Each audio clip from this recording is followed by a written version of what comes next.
say a bid farewell to Akim and his family. Akim, why don't you and Ilwa and Daria come forward? It's probably a moment you thought would never come, or you lived with trepidation at such a moment. And you've been there before. Yeah, it's happened before, right. Okay, right. Well said.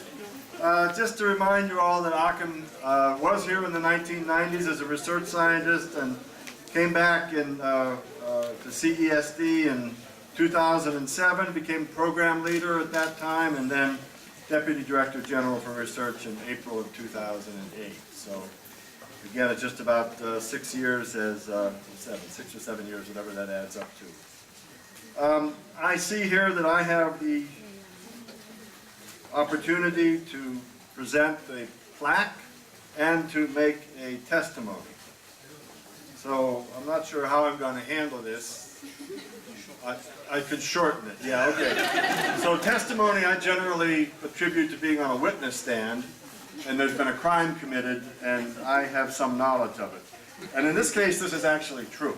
I won't go into the details, but the partner in crime is, I think, there's many ways that Akim and I have looked at our relationship. He and I have worked together since the 90s here as research scientists, and then when he was in Nebraska, I was at Kansas State. We would get together. He revealed a slide of one of those get-togethers yesterday at his seminar. Where you dug that up. It wasn't in a bar, for those of you who weren't there. It was on a snow slope. But at any rate, and then here with working at Erie and really putting our minds together, working with such a great bunch of people, really helping to move the Institute in a way that we hoped would allow it to express its great potential, and allow all the scientists here to express your potential. And certainly, if you look at the results of the work that Akim has done, there's no question it's just been an outstanding success. If you look at the relationship that we have with the CGIAR, I don't think there's any doubt that we're partners in crime. We're certainly considered to be criminals. That's certainly true.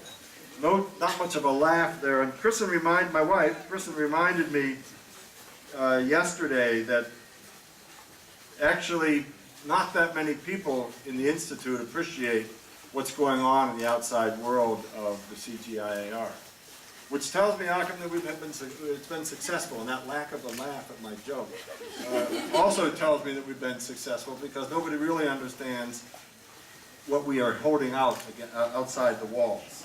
And, but at any rate, I've never in my life had the pleasure of working with someone of Akim's caliber, his incredible work ethic, his compassion, his vision. And as a Director General, you could not possibly want a better Deputy Director General. They really make you look good. I take all the credit when I'm outside of Erie. And everybody knows in reality where the great effort has come from. So it's been a pleasure as well to be friends and with Ilwa, Daria, and Tim. Tim, of course, is Akim's son, who's not here.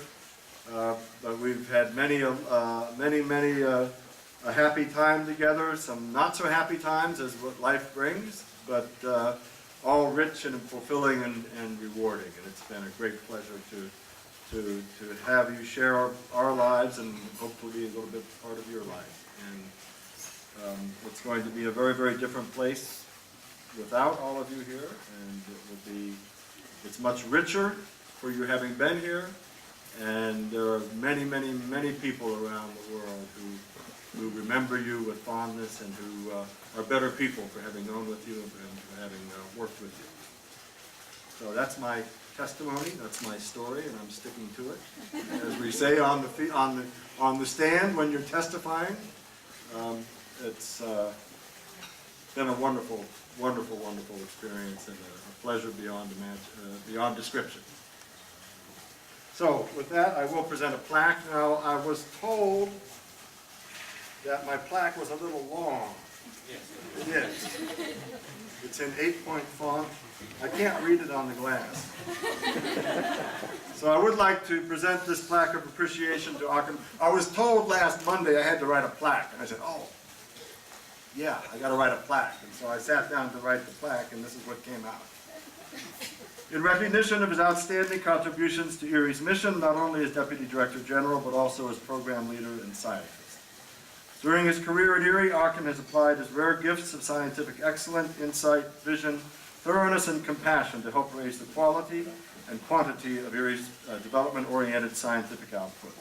While fully embracing the historical context and continued need for Erie as an institution, Occam clearly saw the need for the institution to adapt to a rapidly changing world. He worked tirelessly to engage all within Erie in shaping the future of the Institute so that it would remain relevant to the dynamic global agricultural community and retain its reputation for excellence. His commitment to scientific excellence yielded many changes in the Institute that greatly improved its ability to deliver very high quality and timely scientific advances. Without exception, these were always intended to drive positive